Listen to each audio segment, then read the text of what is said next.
Hello, everyone. Welcome back. Another episode of COVID-19, the coronavirus, the Chinese coronavirus, Kung Flu, CCP virus.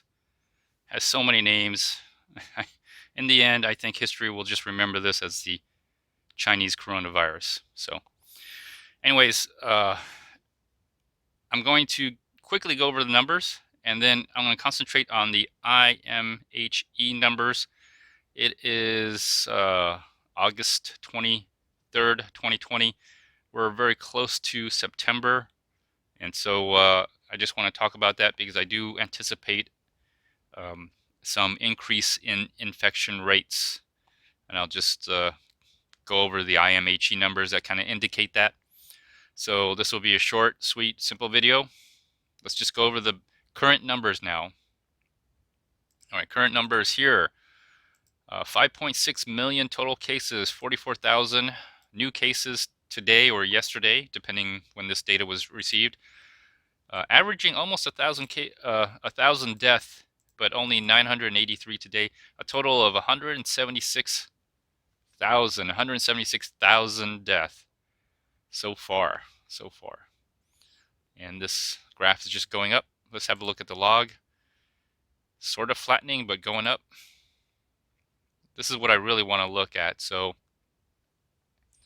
it's my opinion, in my opinion, the protesting, rioting, and looting during this time frame here, during these time frames here, these two time frames, was the cause of this increase in infection rates, mainly among younger people, 18 to 50 years of age.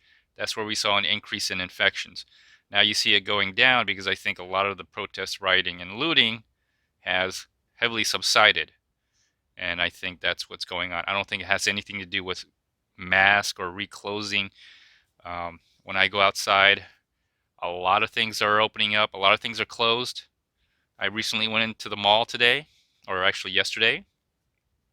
Some shops were open, some shops were closed, but the mall was open.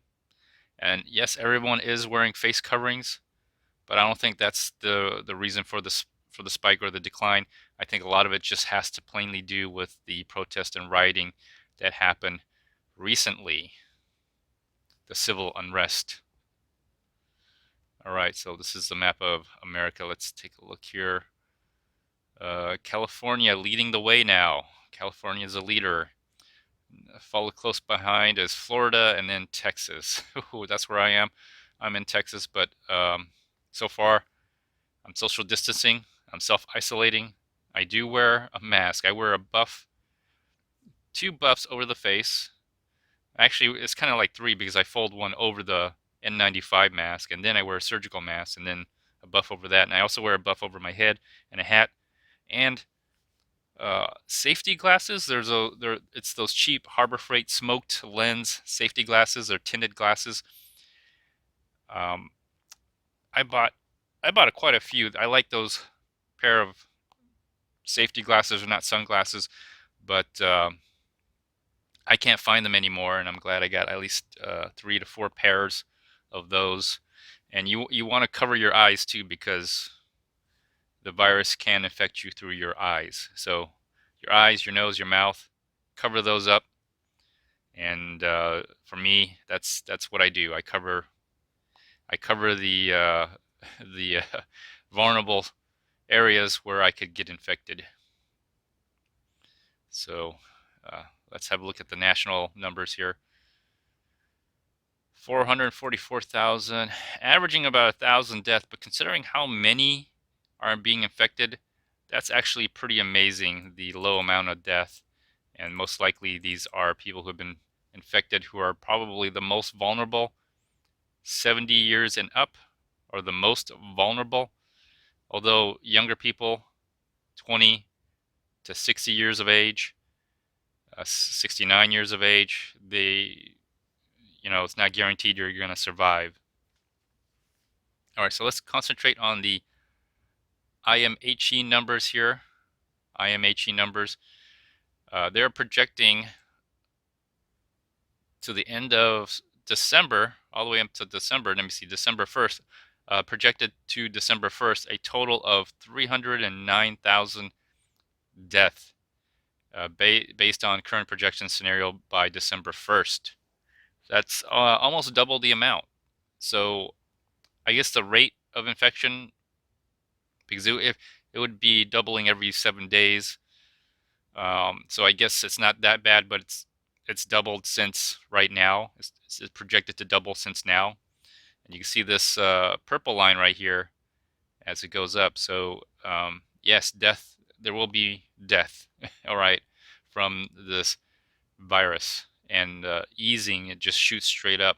If you wear a mask, this green line, it kind of goes down by, let me see how many, by 60,000 less death, the daily death. If you look at this, the peak of this was about 2,300, but their projected peak on projections, this purple line right here, it's almost at 2,000. It's not that far off. It's like barely below what it was at the peak at the first wave. If the red line here is if there was no restrictions, like no masks, no shutdown, no nothing. Look at the daily deaths would just spike like crazy. The green is the mask and all that. I don't know. I think the winter months, man, it's going to be brutal. I don't look forward to the winter here. Daily infections, and if you look at the projected daily infections, it's almost greater or equal to than the first wave. So the second wave that's going to be coming in, which I do believe there is going to be a second wave. A lot of people think that this is like the second wave, right? Like this right here is the second wave. That is not the second wave. That is just stupidity. People protesting, rioting, and looting, yelling and screaming at each other, getting infected. All right. This is the second wave right here. Here's the second wave. And that's what's going to be a lot concerning. So if you have food supply, should be a given. You should be stocking up on food. I think the food shortage situation has tremendously been easing. Getting food is not that bad. It's actually it's a lot easier. Prices have gone up, but you're able to get food. You're able to get meats. So I anticipate that should stabilize. But other products, other things, non-food, because of supply distribution coming out of China and other parts of the world, the shutdown, um, very hard to get. So whatever you think you need to survive during the winter, you should probably go get it now and stock up on it. Any other supplies or equipment that you think you think you need for the winter, you should get those right now and supply up on those. Like if you have one, go get one or two more, because distribution is I don't know if it's going to be disrupted, but it's not going to be a Christmas. All right, it's not going to be that white Christmas everybody thinks, or the a Black Friday or Thanksgiving, the day after Thanksgiving, a Black Friday shopping event.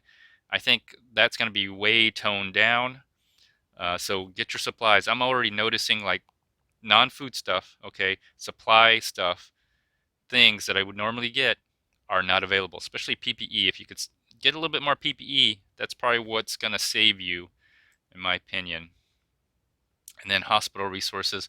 There's a big gap here, big gap. But the point is, it's anticipated to increase during the fall and winter, and I think it will. I think you will see the second wave definitely hit. I think you will see the second wave hit in the winter. Anyways, I'm going to conclude this episode, so please like, share, comment, and subscribe. Until next time, everyone. Bye-bye.